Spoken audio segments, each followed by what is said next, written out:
நீங்க எந்த பேருந்து நிலையத்துல இறங்கினாலும் இப்படி தலையை தூக்கி பாரு, 3 கடை தெரியும்னு சொன்ன. என்ன 3 கடைன்னு கேட்டேன். ஒரு சாப்பாட்டு கடை தெரியுது, பக்கத்துல ஒரு மருந்து கடை தெரியுது, 2 பேத்துக்கும் வட்டி கொடுக்கற ஒரு பேங்க் ஒண்ணு தெரியுது. நீங்க காப்பி குடிக்க போனீங்கனாலும் 3 பேருக்கு படி அளக்குறீங்க, இட்லி திங்க போனீங்கனாலும் 3 பேருக்கு படி அளக்குங்க, சாப்பாடு திங்க போனீங்கனாலும் 3 பேருக்கு முடியல. அந்த சாப்பிட்டுக்கிறதுக்கு முன்னாடி மாத்திரையை உள்ள போட்டுக்கிறீங்க, அல்லது சாப்பிட்டு வந்து அந்த மாத்திரையை உள்ள போட்டு. மொத்தத்துக்கு நாடு முழுதும் நோயாளிகளாகவே வாழுகிறார். நோயாளிகளா வாழ்ந்தா பரவாயில்ல, முட்டாளிகளா வாழப்படாது. நான் கூட நினைக்கிறது ஒவ்வொரு கடையில, உங்க சாப்பாடு ரொம்ப நல்லா இருந்ததுயா, நன்றின்னு இந்த பணம் வாங்கறட்ட சொல்லலாம்னு நான் பாத்துக்கிட்டே நிக்கிறது. அவர் தலையை தூக்கவே மாட்டார், அந்த பில்லை மட்டுமே பாக்குறாரு, ரூபாய் உள்ள தள்ளிட்டு சில்லறை எடுத்து இப்படி வச்சுட்டு அப்படியே உட்கார்ந்து இருக்கிறார். தலையை தூக்கவே மாட்டார். அந்த பணம் ஒண்ணுலயே குறியா இருக்கு. அவன் அந்த ஹோட்டல்ல சாப்பிடல. நல்லா கவனிச்சீங்களா?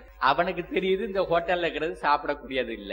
ஒன்னு வீட்டுக்கு போய் சாப்பிட்டு வர்றான், அல்லது வீட்டுல இருந்து அவனுக்கு சாப்பாடு வருது. தெரிஞ்சும் நாம் போய் உள்ளுக்குள்ள சாப்பிட்டு வந்துகிட்டே இருக்கோம்.